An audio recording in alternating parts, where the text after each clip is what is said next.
ચૈતરભાઈને ઈરાદાપૂર્વક જેલમાં મોકલો ને એના પછી રાજકીય ખીચડી પકવાનો આમ આદમી પાર્ટીના નેતાઓનો ઈરાદો છે. હવે દિલ્હીના નેતાઓ પણ આવશે, ગુજરાતના નેતાઓ પણ અહીંયા આવશે. તો કેસ ચાલતો તો તે વખતે કેમ નથી કોઈ આવ્યો, મારો પ્રશ્ન છે.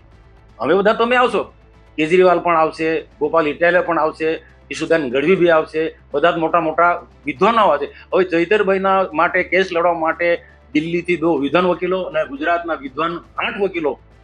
તો આ લોકોને મૂર્ખ બનાવે છે. આ લોકો તમારે ચૈતરભાઈને બચાવો જ હતો તો આ 8 લોકો અને બીજા દિલ્હીના 2 વકીલો, આ વિદ્વાન વકીલો કેસ ચાલતો તો તે વખતે કેમ નથી આવ્યા ચૈતરભાઈના તરફી દલીલ કરવા માટે, અથવા તો એમનો જે વકીલ હતો એમને ગાઈડ કરવા માટે બી આવવું જોઈએ ને. પણ આ પ્રજાને મૂર્ખ બનાવે છે, ચૈતરભાઈનો ખાલી ઉપયોગ કરે છે. અને ચૈતરભાઈ એક ભોળો માણસ છે, એનો ભોળપણનો આ લોકો લાભ ઉઠાવી જાય છે. આજે ચૈતરભાઈ પર જે કેસો કરે છે એ આમ આદમી પાર્ટીના ઈશુદાન ગઢવી જેવા કે પછી ગોપાલ ઇટાલિયા જેવા લોકો એમની ખીચ કે એમને શક્તિશાળી છે જ નથી.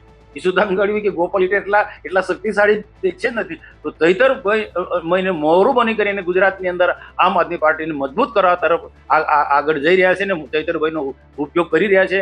મારે તો વિનંતી છે કે ચૈતરભાઈ આવા લોકોના ઈશારે નહીં ચાલે, પોતાની તાકાત છે પોતાની રીતના ચાલે.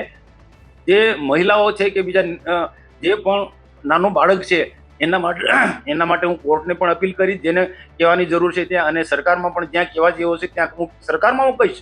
મને પણ લાગણી છે કે 15-16 દિવસનું બાળક આજે જેલમાં જાય, પણ ન્યાયી પ્રક્રિયા છે, કાનૂની પ્રક્રિયામાં અમે કોઈ દિવસ અડચણ કોઈ બી સરકાર હોય, કોઈ બી વ્યક્તિ હશે, કાનૂની પ્રક્રિયામાં એ કોઈ અડચણરૂપ થાય જ. હા, જે પણ કંઈ કરવું હતું તો જજમેન્ટ પહેલા આ લોકોએ બધાએ કાળજી રાખવાની, પણ કોઈએ કાળજી નથી રાખી.